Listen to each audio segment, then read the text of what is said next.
Time now for our MX2 press conference here at the second round of the Maxxis British Motocross Championship, supported by ProClean here at Canada Heights. And our top three this weekend: Stephen Clark, Apico Husqvarna, his teammate Brian McKenzie on the Apico Husqvarna, and Martin Barr, Build-Based Honda Racing.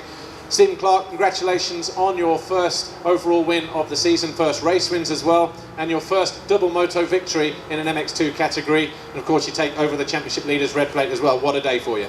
Yeah, it's been a good day. The season didn't get off to the start that we wanted, but walking away from Ling, it was a tough day for everyone, not just me and the team. I know Martin had a DNF, I know Watson had a DNF, and everybody else, just had a struggle of a day. So no, it was nice coming into here. I've done a lot of hard work up until this weekend, and I'm just glad it's paid off. And to have my teammate right next to me on the podium as well, that's cool for the sponsors and everybody. And yeah, we can walk away with some smiles for a week and on to the next race and see if we can do it again.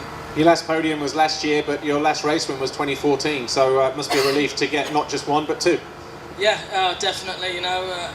The start helped again today in that second race. The first one, these guys didn't make it easy. I had to really work for it. Me and Martin were just talking about it. We went back and forth a few times, and it was some aggressive racing, but we left each other enough room. And I'm just excited to have the red plate in the British Championship for once, and I can't wait to do battle with them all year. It's going to be a good time. All right, Stevie Clark, Apico Husqvarna, congratulations on your overall win, and you are the new championship leader going into round 3, Hawkstone Park. Second overall, Brian McKenzie, Apico Husqvarna, teammate. So what a great day, first of all, for the Apico Husqvarna squad. First and second overall here this weekend. Yeah, definitely. I think it just goes to show how competitive our bikes are and how well structured our team is. To sort of go over what Steve said again, we had myself had a disastrous first round as well. So both Steve and I rebounded today. Well, obviously, first and second, and we both moved up. I don't know, probably 10 positions each in the championship. I've moved up to 4th from 15th at the first round. So yeah, we're sitting good right now, and the team's working really well, obviously. First podium of the year then for you, but what happened at the opener at Ling? You just said 15th overall. Bit of a shocker for you. You said earlier probably your worst performance in MX2 for a while, if not ever. Yeah, it probably was. Yeah. It was just circumstance, really. I was in the wrong place at the wrong time all day. I got caught out by a couple of riders going down.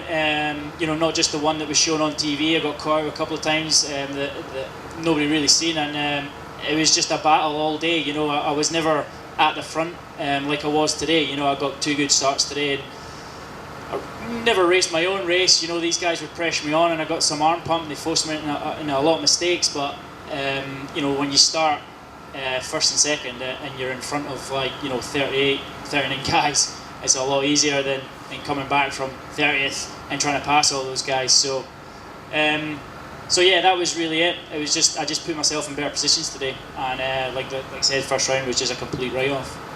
All right, congratulations. Anyway, Brian McKenzie, second overall here today at Canada Heights.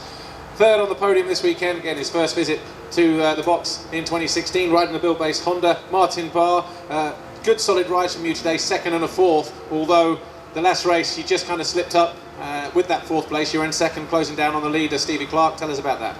Yeah, obviously it's been a good day. Third overall, you can't go too bad at that.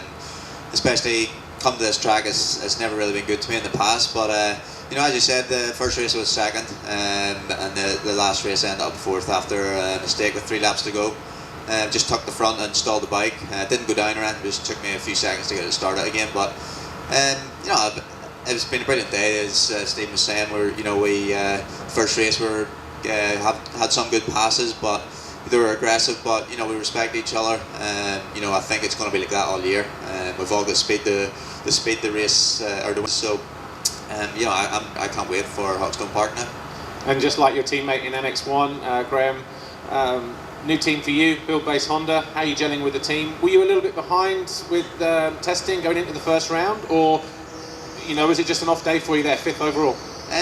Not really. The first round I had a 3rd in the first race, and then I actually got a puncher in the second one, so that's why I dropped back to 12th. But You know, the new team's working fantastic. You know, my build base Honda's working really good.